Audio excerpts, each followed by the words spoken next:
Assalamualaikum warahmatullahi wabarakatuh. Saya Sindikiawanti Handayani. Saya mahasiswa UT semester 6 Prodi PGSD. NIM saya 859665763. Saat ini saya sedang melaksanakan praktikum IPA untuk mata kuliah praktikum IPA di SD dengan judul Sistem Pencernaan Tubuh Manusia. Nah, ada apa aja sih di sistem pencernaan tubuh manusia? Sistem pencernaan tubuh manusia yang pertama itu pasti ada mulut, lalu ada kerongkongan, kemudian lambung, lalu ada usus halus, dan usus halus ini nantinya akan dibantu oleh hati, kantung empedu, dan juga pankreas. Kemudian akan ada usus besar, lalu ada rektum dan anus. Bagaimana cara pencernaan dalam tubuh manusia? Yang pertama pastinya perjalanan makanan dalam tubuh dimulai dari mulut. Di sini gigi mengunyah makanan menjadi potongan-potongan kecil.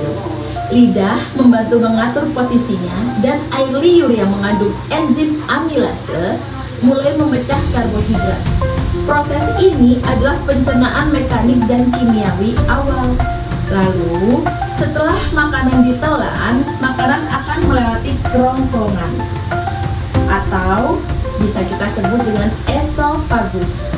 Kerongkongan bekerja dengan gerakan otot yang disebut dengan peristaltik, yaitu mendorong makanan turun menuju ke lambung. Nah, sampai di lambung, makanan bercampur dengan asam lambung atau bisa juga kita sebut HCl dan enzim pepsin.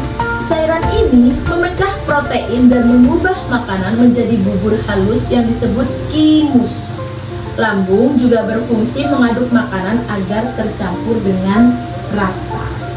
Kemudian, perjalanan makanan tadi masih terus berlanjut hingga ke usus halus yang terdiri dari duodenum, jejunum, dan ileum. Disinilah organ pendukung tadi ikut bekerja. Yang pertama akan ada hati. Hati ini menghasilkan cairan empedu untuk memecah lemak. Di sini, nah, sedangkan cairan empedu ini disimpan di kantung empedu, lalu dilepaskan ke usus halus saat ada makanan berlemak. Kemudian, pankreas akan mengeluarkan enzim pencernaan yaitu amilase, lipase, dan tripsin untuk membantu memecah karbohidrat, lemak, dan protein, serta hormon insulin dan glukagon untuk mengatur gula darah. Nantinya di duodenum, makanan bercampur dengan enzim dan empedu. Lalu di jejunum dan ileum, zat gizi seperti glukosa, asam amino, asam lemak, vitamin, dan juga mineral akan diserap ke dalam darah. Usus halus adalah pusat utama penyerapan gizi. Lah, sisa makanan yang tidak tercerna tadi akan masuk ke usus besar. Di sini air dan mineral akan diserap kembali. Apa sih bedanya air dan mineral? Yuk kita bahas sedikit. Air adalah zat cair murni H2O yang berfungsi utama menjaga keseimbangan cairan tubuh, mengatur suhu, melarutkan zat gizi, dan membantu proses metabolisme. Air tidak mengandung energi, tapi sangat penting untuk kehidupan karena hampir semua reaksi kimia dalam tubuh terjadi di lingkungan berair. Tubuh punya lingkungan berair. Contoh lingkungan berair di dalam tubuh manusia apa aja? Yuk kita bahas sekali. Contoh lingkungan berair di dalam tubuh manusia adalah yang pertama itu darah. Sebagian besar terdiri dari plasma yang isinya air. Nah, plasma ini menjadi laut kecil tempat sel darah merah, sel darah putih, dan juga trombosit itu berenang serta mengedarkan oksigen, nutrisi, dan hormon ke seluruh tubuh. Yang kedua, cairan sel sitoplasma. Di dalam setiap sel tubuh kita ada cairan berair bernama sitoplasma. Semua reaksi kimia sel, termasuk pembentukan energi, berlangsung di lingkungan berair ini. Yang ketiga ada cairan pencernaan. Apa saja? Kalau di lambung itu ada cairan asam lambung. Kalau di usus itu ada cairan yang mengandung enzim. Dan semua cairan ini berbasis air, sehingga makanan bisa larut dan dipecah menjadi zat gizi. Yang keempat, ada cairan otak dan saraf yang disebut cairan cerebrospinal, melindungi otak dan tulang sumsum belakang sekaligus menjadi media berair untuk pertukaran zat antara otak dan darah. Yang kelima atau yang terakhir itu cairan tubuh lainnya. Seperti apa? Contoh, satu ada air liur, ada keringat, ada urin, dan semuanya ini berbasis air dan berfungsi menjaga keseimbangan tubuh. Jadi, tubuh manusia itu sebenarnya adalah dunia berair di dalam. Hampir semua jaringan dan organ bekerja dalam lingkungan yang penuh air. Makanya kenapa bila wanita dewasa itu paling tidak satu hari butuhnya 2,7 liter air atau setara dengan 11,5 gelas per hari lah ya. Jadi 11,5 gelas cairan per hari. Kemudian kalau pria dewasa itu yang dibutuhkan kurang lebih sekitar 3,7 liter atau 15,5 gelas cairan per hari untuk menjaga keseimbangan tubuh, ginjal, dan lain-lain. Itu tadi sudah kita bahas air dan sekarang kita bahas mineral. Apa yang itu mineral?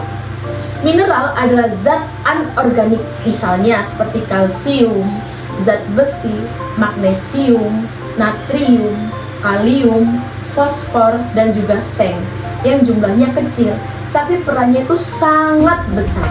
Mineral berfungsi membentuk tulang dan gigi dan mengatur kerja otot dan saraf, membantu pembekuan darah serta menjaga keseimbangan cairan tubuh. Jadi kesimpulannya apa? Air adalah cairan pelarut dan pengatur keseimbangan. Sedangkan mineral adalah zat gizi mikro yang spesifik dengan fungsinya masing-masing. Keduanya sering kita dapatkan bersamaan. Misalnya dari air minum yang mengandung mineral alam. Seperti itu. Ya, jadi kembali ke sistem pencernaan tubuh manusia. Sisa makanan yang tidak tercerna tadi itu masuk ke usus besar. Usus besar itu di sini ya. Nah, di sini air dan mineral diserap kembali. Sementara bakteri baik yang menghasilkan vitamin K dan vitamin B. Usus besar juga membantu sisa makanan menjadi feses. Apa itu? Feses adalah sisa makanan yang sudah tidak berguna bagi tubuh dan dikeluarkan melalui anus. Bentuknya padat atau bisa juga setengah padat, dan biasanya dia itu berwarna coklat karena adanya pigmen empedu atau bilirubin yang diubah oleh bakteri di usus besar. Proses terbentuknya feses adalah setelah zat gizi diserap oleh usus halus, sisa makanan itu nantinya akan masuk ke usus besar.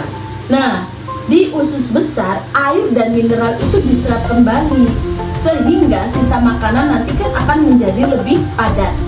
Nah, bakteri baik di usus besar itu membantu memfermentasikan sisa makanan dan menghasilkan vitamin K serta vitamin B.